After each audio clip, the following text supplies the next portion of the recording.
Michael Lima Sabatini of Food Forward is joining us via Zoom today. Michael is the Associate Manager of Institutional Giving at Food Forward, a Los Angeles-based produce recovery organization that recovers and distributes over 100 million pounds of surplus produce annually.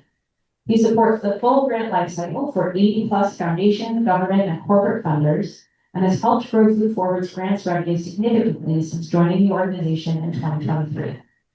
Beyond grant writing, Michael designs donor management workflows with Salesforce, supports Food Forward's annual grassroots giving campaigns, and contributes to the development of organizational messaging and brand voice standards. Leading organizations are already good at relationships with farmers, with communities, and with each other. This session is about applying that same relational instinct to fundraising. We'll walk through 3 principles for supporting a budding development program without dedicated staff or a big budget, covering the donor journey, lightweight systems for staying organized, and how to enlist the people around you as fundraising allies. The goal is practical, grassroots level guidance you can act on right away. Take it away, Michael. Awesome. Thank you so much, Kathy. Hi, everybody. It's so great to be with you today. I wish I could be joining you in person, but I'm here in Los Angeles. So grateful to be here at the Gleaning Symposium for the first time. But I know that Food Forward has a big presence, so it's great to see you all. As that introduction kind of talked about, we're going to talk about building development program from the ground up, really knowing that most of the Gleaning organizations, part of AGO, do not have dedicated fundraising staff. They're mostly volunteer run and don't even have a lot of full-time staff. So what I want to do today is to walk us through basically just 3 ideas. I want to talk about what fundraising is and what fundraising isn't, and show you how so much of what is core to effective fundraising are skills that you and your volunteers are already using every single day. Then we want to talk just kind of nuts and bolts, very simple systems and tools and communication habits that make building relationships with your universe durable, no matter your scale. And then we're going to wrap with, once we've walked through what this is and how you can do it, really how to distribute that work more equitably across your organization. When you don't have a lot of, full-time staff to dedicate to this, it can feel very overwhelming, but this is why as a nonprofit, leaning on all the people in your universe can make this much more sustainable and can grow with you as you grow. So I want to reframe fundraising a little bit. I know for folks who are not dedicated fundraising professionals, the idea of fundraising can feel very transactional and can feel very instrumental, right? We do these sets of steps and we're getting towards making an ask, right? This is a means to an end, right? So if you're in any way familiar with the donor life cycle, right? This is a tool of the trade we talk about. There are really 4 main stages to soliciting donors, right? Ideally, you're going to identify, right, what we'll call prospects, right? People in your universe who have the capacity to give to your organization, right? Then you're going to work through cultivating those relationships, right? Through personal touches, through mass communication, getting this person comfortable with your organization and the impact that you have. That might happen for any number of weeks or months, building up to this solicitation, right?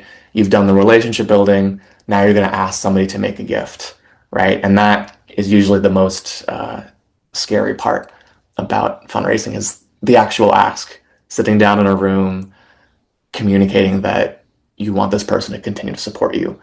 And then after that is stewardship. So thanking somebody for making this gift and letting them know what you've done with their investment. Now, these steps are true in a conventional fundraising sense, but it can feel very transactional, right? You do this, you do this, you do this, and then hopefully people give you money.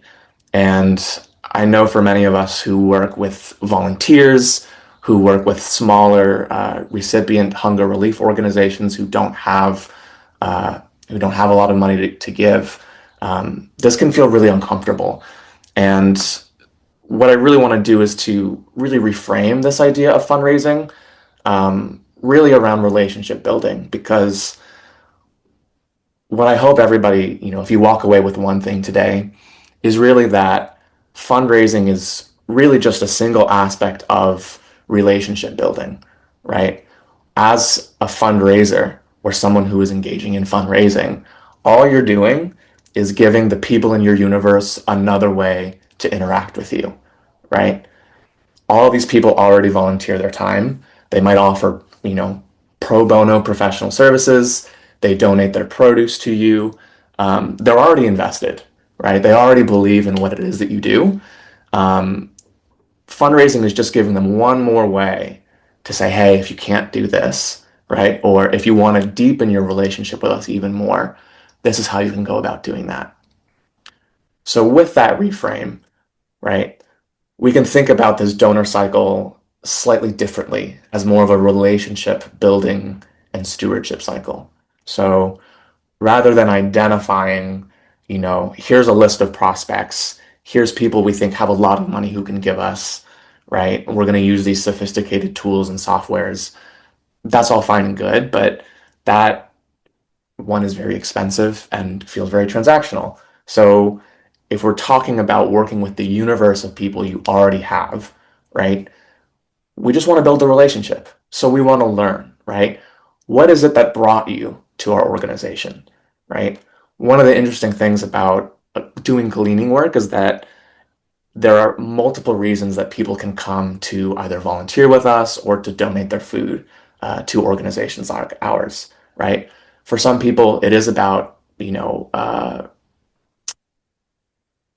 combating hunger and food insecurity. Other people are more concerned maybe about more responsible environmental stewardship, right? They hate the idea of food waste. um, you know some people really care about community building and understanding the food system, right? And people can care about those things, all of those things to different degrees. But our job, right, as not as fundraisers but as relationship builders, is to understand what is really important to these people in our universe, right? The next stage, right? Instead of thinking about cultivating, right? We want to deepen those relationships. So we have all of these touch points with our volunteers who we see every week, with our hunger relief partners who we see, with the farmers who donate their produce to us, who teach us about how to use that produce and how they use that produce. And you're building this information, right? You're building these relationships, right? So that when it comes time, right, either you're doing some sort of formal, giving campaign at the mid-year or at the end year, right? It doesn't feel like, well, I've just been talking to you because I want you to give me money. It's, I recognize that you're already really invested in this work. Here are all the great ways here's what we built together, right? But also, doing this work takes financial resources. And we're wondering if you would consider, right, making an additional investment in this way, right, to do this thing with us, right? And then from there, stewarding, there are pieces of that relationship that do have to be followed through, right? You have to issue thank you letters. You want to keep in touch with those donors, right? But it's just about staying connected, right? Here's here's what your money allowed us to do. Here's what we did together, right? So maintaining that relationship and keeping it constant and frequent, um, is how you can build a pipeline of relationships that can fuel a growing organization. And so we've now transitioned away from, this feels very transactional, I'm only talking to you because I'm hoping you're going to support us, to, we've built this thing together, right? You trust me, I trust you. You understand that there is a financial aspect to this work that we do. And if you've done the relationship building, right, people are more than happy to, contribute in small or large, but ideally very meaningful ways to your work. And you're already doing this, right? These are already relationships you have. These are already relationships you've built. So it's really just about reframing how does fundraising fit into that larger picture of relationship building and being deliberate about how and what you do with that information, right? Look at the difference between a generic ask, right, on the left here, versus a more informed ask, right? This is a relationally grounded ask for people to engage with you and your work that you might use during a campaign. They feel very different. So that sounds like a lot. And you might be saying, okay, great, Michael, we want to do that. We have these relationships. We love our people. How do we keep track of this information? And I'm sure if I asked many of you who are primarily volunteer driven or have very few full-time staff, you could tell me the 20 or 30 people in your universe that are most important to powering your work every day. Those donors, those volunteers, those partners, right? And you have it all up here, right? But this carries risk, right? One, if you suddenly leave your organization, right, we've lost all of that knowledge, right, that we've built through those interactions, right, day in and day out, right? And second, when you don't have that context, that rich context somewhere centralized, there's not much you can do with that information, and it gets very hard to track and to use strategically, right? So what I want you to consider is building out the simplest, most basic ways of tracking information about the people in your universe. And many of you already do this, right? Through your email lists, through various Google spreadsheets, through, maybe you have email lists that you already use to send out mass communications, right? Those are great. If you haven't built something like that, now is the time. Um, some organizations, as they mature and need the capacity, will get into CRM software like Salesforce. These are tools that allow you to do a lot with the richness of this data, but it's not necessary at such an early stage. Really, these are the core pieces of information you want to have about the people in your universe as part of this larger relationship building that you're doing with them, right? What is their contact information, right? How is it that they engage with you, right? Do they donate their time? Do they donate their produce? Do they provide services for you? Um, any combination thereof, right? Who holds that relationship, right? Is it your executive director? Is it you? Is it one of your staff persons? Is it a volunteer, right? You want to know that they're connected directly to somebody in this organization so that somebody is responsible for deepening that relationship, right? And then, of course, you want to keep notes on when was the last time you interacted with them, right? What are some of those personal details that you've gleaned from them, right? About why they care about this work, what motivates them to come out every weekend, right? So you want a place to store all this information. So I'm going to call this the source of truth, right?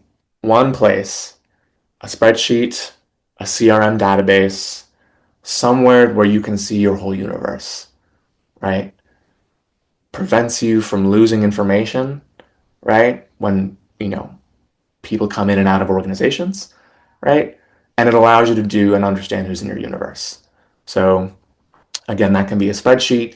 It could be a CRM tool. CRM stands for customer relationship management, um, term that comes from the business world.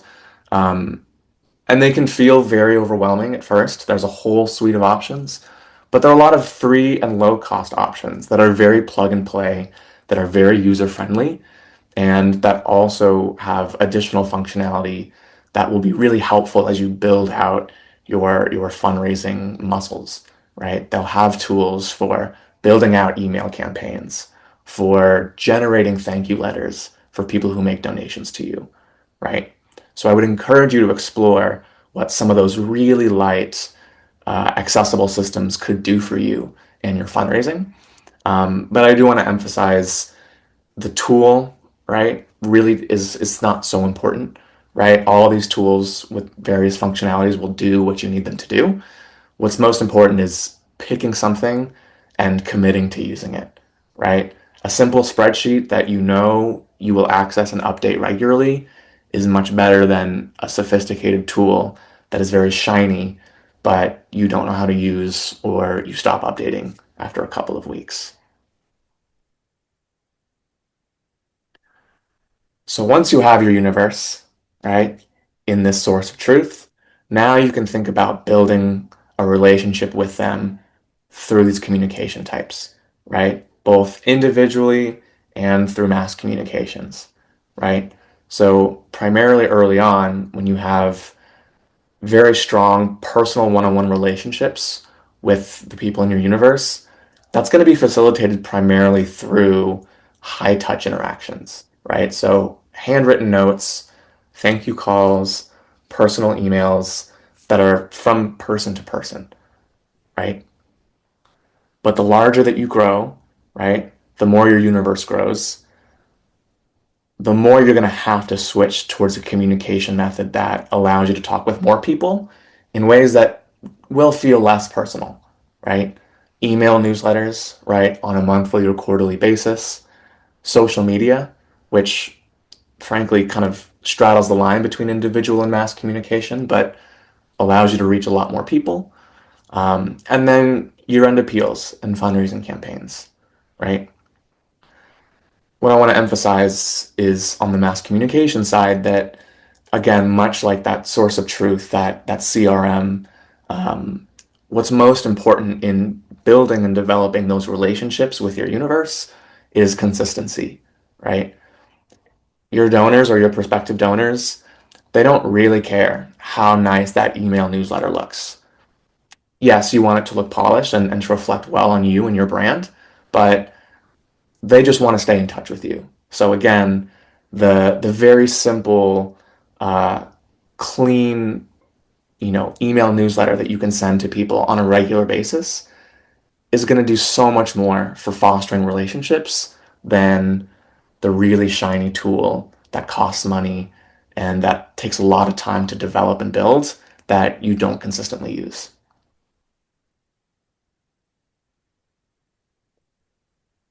Now, this sounds like a lot, right? You're trying to understand how you can switch from a fundraising mindset into incorporating this into your larger relationship building, right? You might even agree that, okay, yes, we need to build a system for ourselves, for our staff, for our volunteers, for managing these relationships so that when it comes time to make that ask, right? This isn't the first time that someone has heard from us, right? They've heard from us throughout the entire year. They follow us on social media. They get our emails and respond to them, right? They continue to volunteer with us. Um, but this is a lot to manage, right? Especially if you don't have a dedicated fundraising staff, right? So, where I want to really kind of tie this all together is to emphasize that you're not alone. Um, and to me, I always think of this sort of short anecdote. Every year at Food Forward, each of our teams will have internal presentations about here's what each of our team members does, here's what we accomplished in the last year, etc. And every year, our chief development officer reminds the entire organization, right? Here's the staff that I manage, right? And we are the development team, but all of you are also on the development team, right? Because it's the work that you do and the way that you show up with our volunteers, with our programs, with our produce donors that is facilitating that relationship building, right? So I want to also remind you that when it comes to fundraising, right, it's not, this is not just one person's job, right? This is an organizational function that everybody who represents you plays a part in, right? Because again, this is relationship building, right? You might have people who are responsible for actually designing the campaigns, making those asks, calling donors specifically, right? But everybody who bears, who bears your brand, right? Who represents you out in the field, who communicates on behalf of a donor, they're doing that relationship building. And when you have less staff dedicated capacity, and even when you do, um, it's really important to bring all of those people in as fundraisers, right? So there are a couple different ways that you can do that, right? You have to leverage your board, right? If you're incorporated as a 501c3, you have a board of directors. Fundraising is one of their primary responsibilities, right? They have a fiduciary responsibility, right, to make sure that an organization is being run sustainable. And that means also investing in the fundraising infrastructure, right? A lot of board members, especially at smaller organizations, don't have formal fundraising experience and can feel intimidated by being asked to just vaguely, right, help us raise money, right? So what I hope is that you can take to your boards, right? This is about relationship building, right? And these are things you can do, right? Here are some really specific time-bound things that you can do, right? You can make 3 introductions for us, right? There are people in your network who might be interested in food recovery, might really care about climate resilience, right? You should introduce this to them, right? If you have an end of the year solicitation campaign or whenever you have people making gifts, right? Board members should be making thank you calls, right?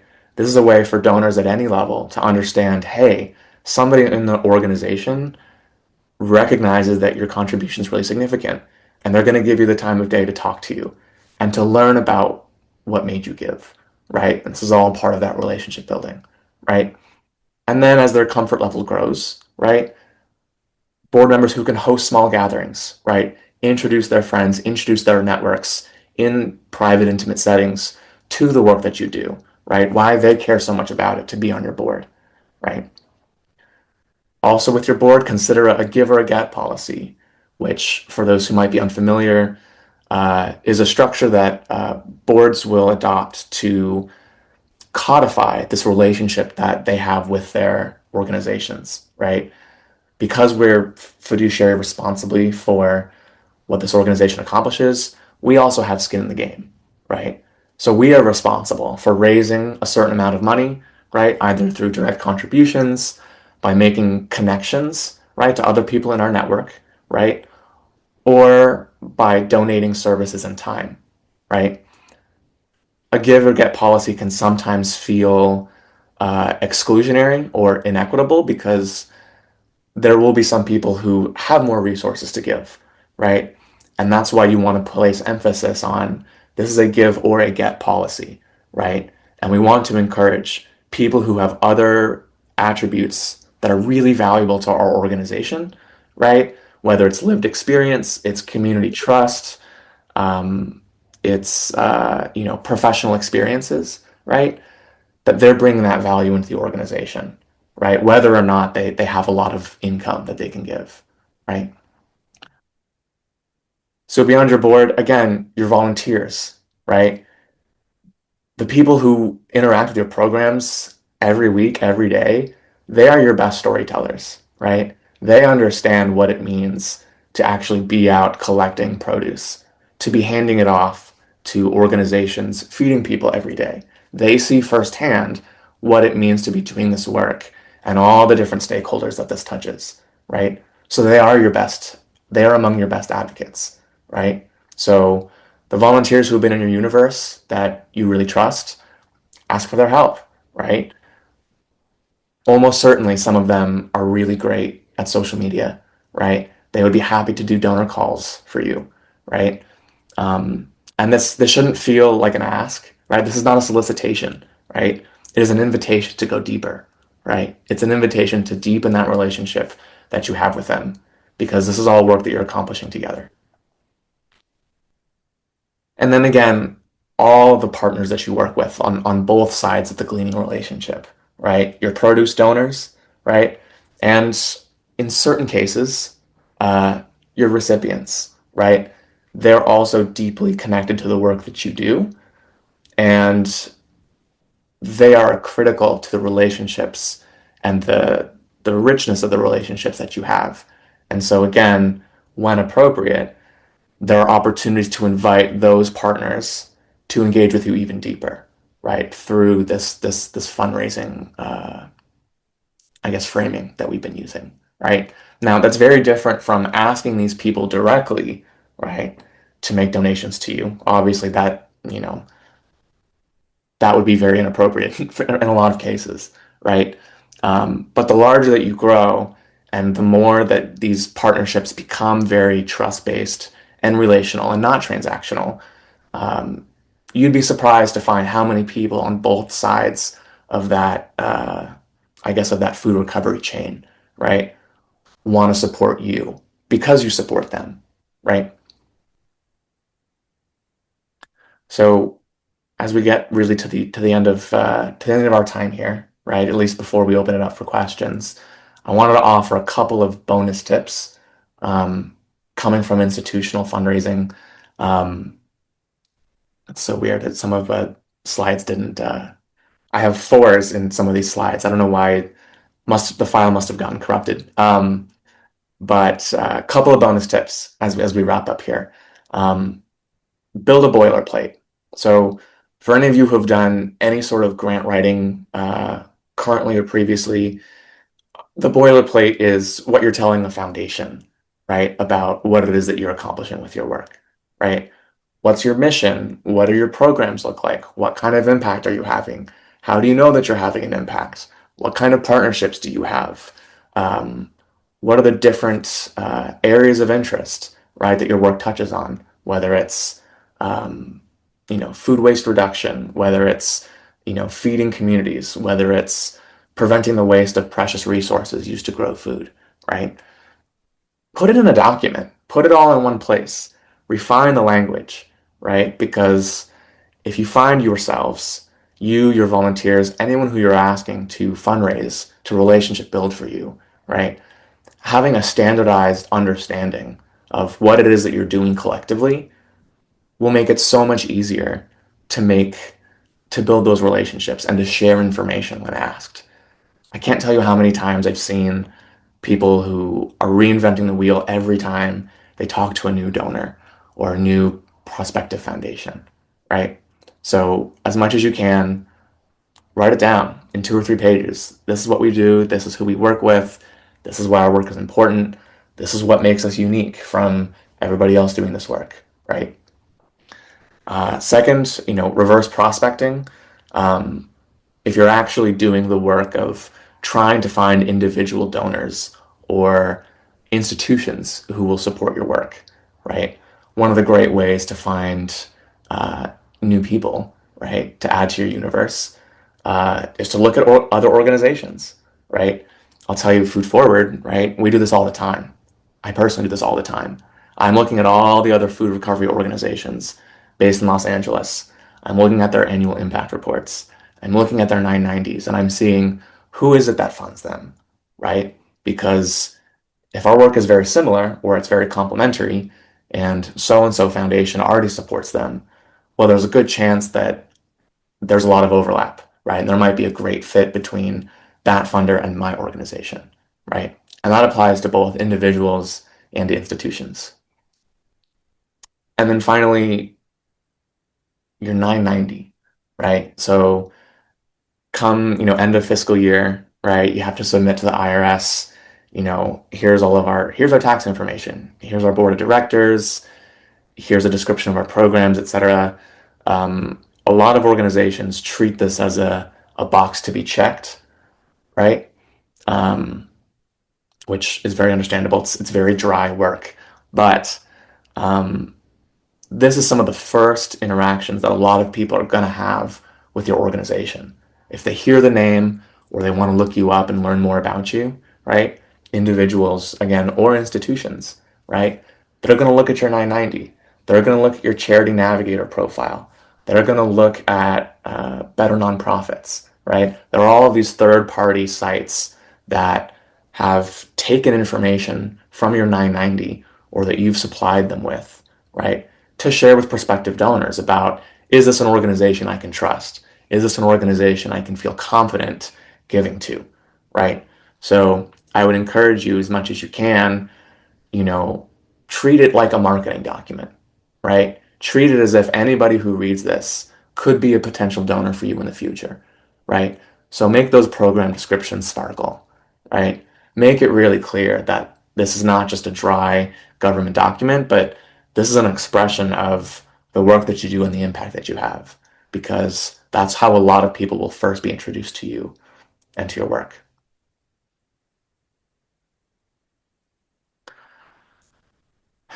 So I'm going to give you some homework as you leave AGO, hopefully very refreshed and ready to dive in next week. I'm going to give you a to do, right? Thinking about relationships, thinking about building a source of truth, right? I want every participant, right, to go, go back home, sit down and think, who are your top 20 relationships, right? The volunteers who've been with you the longest, right? The produce donors who consistently give, year in, year out, right? The partners, the board members, all the people who are touched by your organization in some way, right? And ask where it is they sit in that relationship building cycle, right? Because the more that you get used to using that frame of, okay, we're building this relationship, we're looking for ways to invite people to go deeper, right? Of which making a financial donation is just one of many ways, right? Um, but I think if you start there, um, you'll see that you already have so many of these relationships in your back pocket, and it's now just about how do you make them, how do you give people that invitation, right?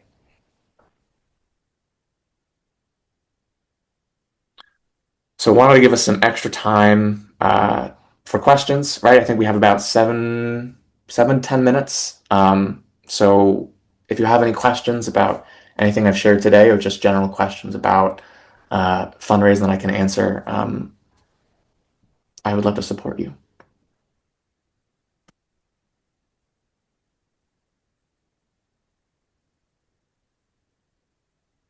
Hi, Washington, looking at the two projects. My question is, in terms of finding sources of funding, as a grant funding organization, when you're looking particularly for grants, are there any other tools besides the public that you might suggest, in terms of finding organizations that give grants or finding grants specifically, that are applicable to kind of the food rescue? I got little bits of that question, if I understood correctly. As a primarily grant-funded institution, what are some other ways beyond ProPublica that you might think about finding uh, foundational prospects? Is that the gist? Yes. Great. Um, so, like I said, reverse prospecting really it is one of my favorites, right? If you have peer organizations in your geography or in other geographies but of similar size, um, look at their annual impact reports, right? Um, in addition to that, right, you're all very place-based, community-based organizations, right? Odds are there is a local community foundation, right, or larger philanthropic apparatus that operates in your region, right? That either will make grants directly themselves or are very connected to other grant-making entities and can provide insights about how best to reach out to them. Um, and again, depending on the depth of your board, the types of volunteers you have working with you, um, asking people who they know. It sounds very simple, but I mean, even at Food Forward, with as large as we are, it can be very difficult sometimes to show our board of directors a list of prospects and say, hey, here are people we want to be talking to right now, but a warm introduction is so much better than cold outreach. Is there anybody at these organizations that you know, right? Because if you can make that connection, I mean, you've just tripled our chance of actually getting funding this year. So reverse prospecting, check out your local, statewide or region-wide community foundations, um, and see who might already be in your universe.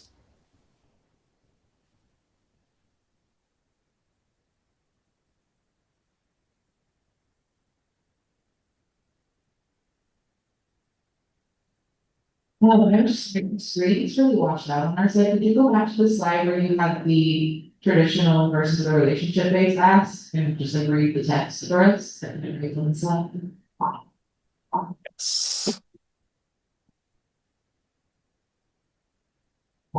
This is this slide? Yeah. Yes. Yeah. Yeah, Great. Sorry, it's a little hard with the distance from the microphone. What was your question about this slide? the lighting in here is bad, and so the screen is washed out, so if you could just read the text, or I can read the text also. I'll just read it. So transactional, the four, the generic ask. Dear friend, Food Forward needs your support. Please consider a donation of $50, $100, or $500 today. Every dollar helps us recover fresh produce for families in need. Donate now. After the informed ask. Dear Maria, you've recovered 15,000 pounds of citrus enough to feed 400 families. As part of our year-end campaign, would you consider deepening your support with a gift of $50 to help us expand to a second harvest site?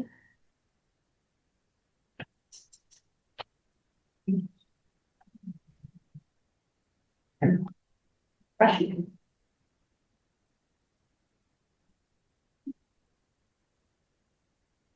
And no questions in that Zoom.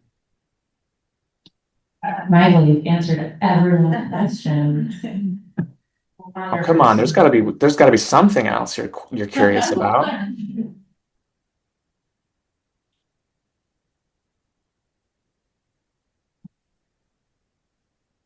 So, in terms of the relational aspects of engaging with long-term volunteers and donors, what are your kind of automated ways of engaging with them? Like the things that the system works through that says, hey, this is what we're doing this week, or this is what we're doing this month. And what are your more personal ways of engaging with donors and volunteers? Yeah, that's a great question. So this will depend on the systems that you have in place already. Um, I mentioned, let me go back to this slide. I mentioned here uh, really the difference between these individual and these mass communications, right? And the importance of building out something that's very simple, but that allows you to communicate early and often, right? So at Food Forward, at least, right? We have a really large volunteer base. We have a dedicated system that is just for managing our volunteers, and that took years and years to build. But very early on, it was, again, it's just a list, right? Here's all of our people, right? We're going to confirm you're going to come out. We're going to thank you for coming out. We're going to make sure you have the information you need to engage with us, right? And we've met with you, right? You've met with us as staff people, or you've met with other volunteers, and so we can make those relationships. So, rather than trying to reach people in all of these different ways, right, through newsletters or social media, right, pick where your people already are, right? So if you're organizing gleans on Facebook, right, and that's where your people are, well, that's where you should be communicating with them, right? Don't try to pull them all somewhere else. I mean, it's great to get an email newsletter going, but fundamentally, right, you want to meet people where you already have them, right? So they can see you consistently because they volunteered with you consistently, or because you're sharing information about what your work is accomplishing together. So what I would say is, yes, really at a very basic level, before you can start to build out dedicated tools for automating some of these things, it's really just about centralizing this information and having a standard of, okay, this is how we engage with people every time that they volunteer with us. This is how we engage with people every time they give us money. And you'll find ways as you routinize that process to streamline, to make it simpler. And again, there are a lot of digital tools that are very accessible and free, which we love, that can help automate this for you.